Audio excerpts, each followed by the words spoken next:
So hello everyone, myself Ayush Pandey, first year MBBS student from GDMC Dehradun. So इस video में मैं आपसे share करूंगा कुछ पॉइंट्स जो आप फॉलो कर सकते हो, जिससे आपकी जो ऑर्गेनिक केमिस्ट्री है एकदम जब आप स्क्रैच से उसे स्टार्ट कर रहे हो एंड तक एकदम अच्छे से उसे मास्टर कर सकते हो। क्योंकि आपको पता है आपके ऑर्गेनिक केमिस्ट्री में नीट में ऑल ऑलमोस्ट 18 क्वेश्चन इससे आते हैं, तो मतलब वेटेज भी इसका बहुत अच्छा है। मतलब इसे छोड़ने का सवाल तो वैसे भी नहीं उठता है। तो आ, कुछ डिस्कस करते हैं हम पॉइंट्स।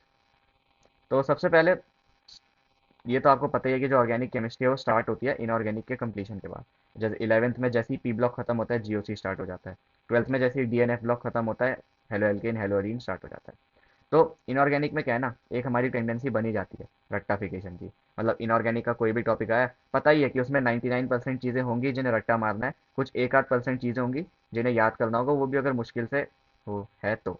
इसलिए ये तो हमारी टेंडेंसी बनी जाती है कि जो चीज़ दिख रही है उसे रट्टा मारना है। लेकिन इन ऑर्गेनिक केमिस्ट्री में ऐसा नहीं है। मतलब ऑर्गेनिक केमिस्ट्री में तो ऐसा चलता है कि कुछ चीज़ें होती हैं जो आपको याद रखनी होती हैं, लेकिन वो भी याद आपको इसलिए रखनी होती है ताकि जो समझने वाली चीज़ है ना वो आपको अच्छे से समझ आए। आपको पता चले कि समझने वाली चीज़ में ऐसा क्यों हो रहा है, जो मैकेनिज्म है उनमें ऐसा क्यों हो रहा है, ये ऑर्डर क्यों फॉलो हो रहा है, वो आपको तभी समझ आएगा जब आपको वो पता होगा कि वो ऑर्डर है क्या। इसलिए ऑर्गेनिक केमिस्ट्री में सारी चीज़ें नहीं होती हैं याद करने की, कुछ स्पेसिफिक चीज़ें ही होती हैं याद करने की। इसलिए अपनी जो टेंडेंसी है रट्टाफिकेशन की उसे हटा दो ऑर्गेनिक केमिस्ट्री में। अब ऑर्गेनिक केमिस्ट्री में दो चीज़ें होती हैं। मैंने पहले ही बताया, ऑर्गेनिक केमिस्ट्री में कुछ चीज़ें होती हैं जो आपको याद रखनी होती हैं, और दूसरी वो चीज़ें होती हैं जो आपको समझनी होती हैं, लेकिन वो आप तभी समझ पाते हो जब आपने जो याद करने वाली चीज़ें हैं वो अच्छे से याद करी है। अब इसे मैं समझाता हूँ कैसे। देखो, जैसे मान लो कोई रूल्स हैं ऑर्गेनिक केमिस्ट्री में याद करने को। तो वो रूल्स जैसे नॉमनक्लेचर के रूल्स हैं। अब नॉमनक्लेचर के रूल्स तो कोई पहले से ही बना के छोड़ गया ना। अब उसमें आता, अब रीज़न तो ढूंढोगे नहीं कि ये रूल ऐसे ही क्यों बनाया।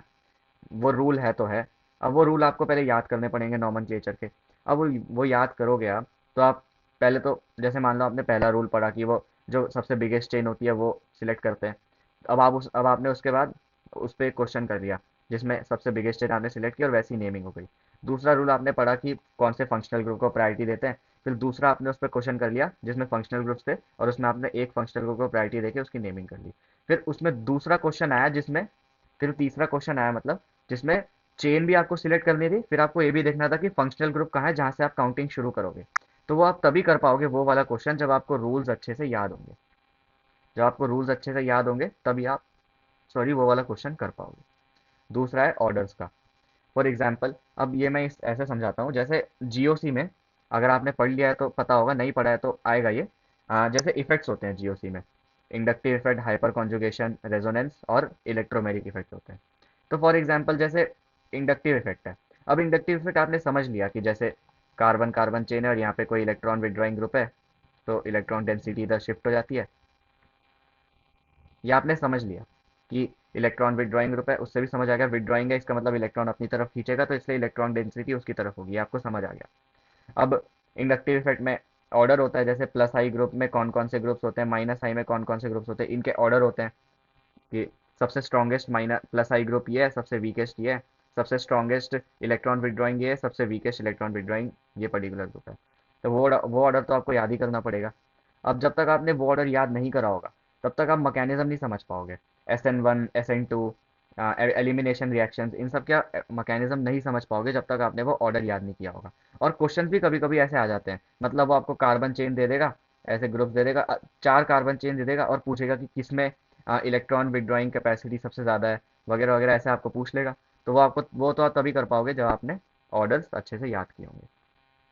तीसरी चीज़ जो आपको याद करनी है वो है नेम रिएक्शन। नेम रिएक्शन, अब सपोज जैसे वुड्स रिएक्शन है। अब वुड्स रिएक्शन, स्टैंडर्ड रिएक्शन, जब वुड रिएक्शन कोचिंग में पढ़ाते हैं तो स्टैंडर्ड रिएक्शन आपको क्या लिखवाते हैं, यही वाली लिखवाते हैं ना, कि CH3Cl, CH3Cl और सोडियम ड्राई ईथर की प्रेजेंस में क्या देगा, इथेन और NaCl। नॉर्मल रिएक्शन जो स्टैंडर्ड रिएक्शन होती है वो तो यही लिखवाते हैं कोचिंग में। तो ये तो आपको याद होनी चाहिए वुड रिएक्शन में कि ये इसकी स्टैंडर्ड रिएक्शन है, लेकिन इसका मतलब ये नहीं कि यही वुड्स रिएक्शन है। वो एक स्टैंडर्ड रिएक्शन है कि वुड्स रिएक्शन ऐसी होती है, वो एक स्केलेटल स्ट्रक्चर है वुड्स रिएक्शन का।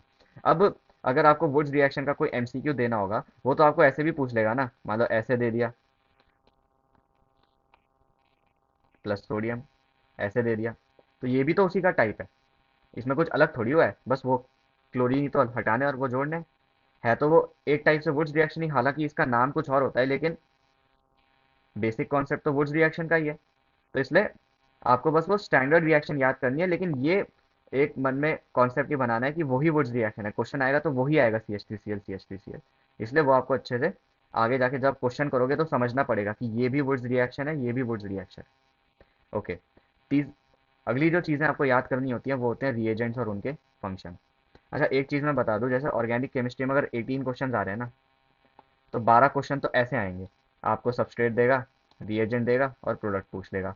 या फिर ऐसे आ जाएंगे कि आपको सबस्ट्रेट देगा, रिएजेंट वन देगा, प्रोडक्ट वन पूछेगा, फिर उसमें रिएजेंट टू देगा, फिर आपको थर्ड प्रोडक्ट पूछेगा, ऐसे वो सीरीज वाले क्वेश्चन आएंगे। 12 क्वेश्चन तो ऐसे ही आएंगे।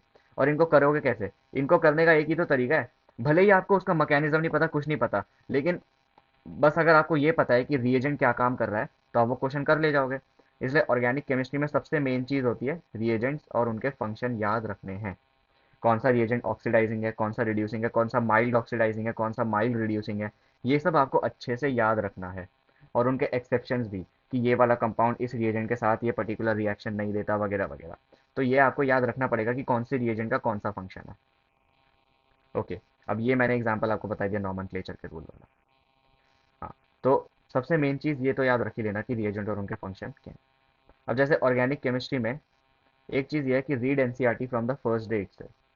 मतलब सपोज आपको आज कोचिंग में नॉमेनक्लेचर के रूल पढ़ा दिए, आपने घर जाके उसे नोट से रिवाइज भी कर लिया और क्वेश्चन भी लगा लिया, लेकिन एनसीईआरटी भी उसकी उसी दिन रीड कर लेना। मतलब जिस दिन जो जो पढ़ाते जा रहे हो उस दिन उसे नोट से भी रिवाइज कर लो, एक दो क्वेश्चन भी लगा लो ताकि कॉन्सेप्ट और क्लियर हो जाए, और एनसीईआरटी भी रीड कर लो। क्यों? क्योंकि अगर इससे एसर्शन रीजन आ गया, तो एक चीज़ मैं फिर बता देता हूँ, जैसे एसर्शन रीजन है, तो उसका जो कॉन्सेप्ट होगा ना, वो तो आपको अपने नोट्स में मिल जाएगा। अगर आपने नोट्स अच्छे से पढ़े, कॉन्सेप्ट अच्छे से समझा है, तो आप एसर्शन रीजन कर ले जाओगे। थोड़ा टाइम हो सकता है लगे, लेकिन एसर्शन रीजन कर ले जाओगे। लेकिन अगर आपने एनसीईआरटी को एकदम ध्यान से अच्छे से वर्ड बाय वर्ड रीड करा है, तो आप एसर्शन रीजन की स्टेटमेंट पढ़ोगे, आपको याद आ जाएगा कि ये तो एनसीईआरटी की लाइन है, सही है। और उसे मतलब ज़्यादा टाइम लगेगा ही नहीं आपको करने में। ऐसा मैं ये नहीं कह रहा हूँ कि अगर आपने नोट्स अच्छे से पढ़े हो लेकिन एनसीईआरटी नहीं पढ़ी तो आप वो एसर्शन रीजन नहीं कर पाओगे, लेकिन टाइम ज़्यादा लगेगा। और नीट एग्जाम में या फिर मॉक टेस्ट दे रहा आपको टाइम मैनेजमेंट तो सीखना ही है। इसलिए एनसीईआरटी फर्स्ट डे से रीड करो। अब ऑर्गेनिक केमिस्ट्री में देखो, पहला सोर्स तो आपका फर्स्ट एंड फॉरमोस्ट एनसीईआरटी हो ही गया।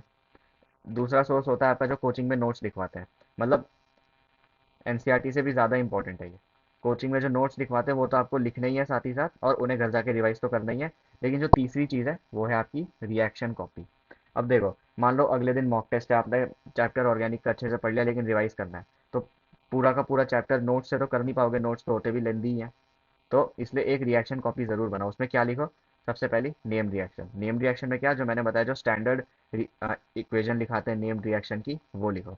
दूसरा, रिएजेंट और उनके फंक्शन, क्योंकि बता ही दिया मैंने मैक्सिमम क्वेश्चन इन पे आते हैं, वो लिखो। मतलब ये दो चीज़ें आपकी आपकी रिएक्शन कॉपी में लिखी होनी चाहिए, ताकि जब अगले दिन मॉक टेस्ट है या फिर नीट का एग्जाम है, तो आप वो रिएक्शन कॉपी से अच्छे से रिवाइज कर लो नेम रिएक्शन और रिएजेंट और उनके फंक्शन, क्योंकि मैक्सिमम क्वेश्चन तो यहीं से आएंगे। एसर्शन रीजन तो चलो एक ही आएगा, लेकिन एसर्शन रीजन मतलब एक ही आएगा, लेकिन मैक्सिमम क्वेश्चन तो यहीं से आएंगे।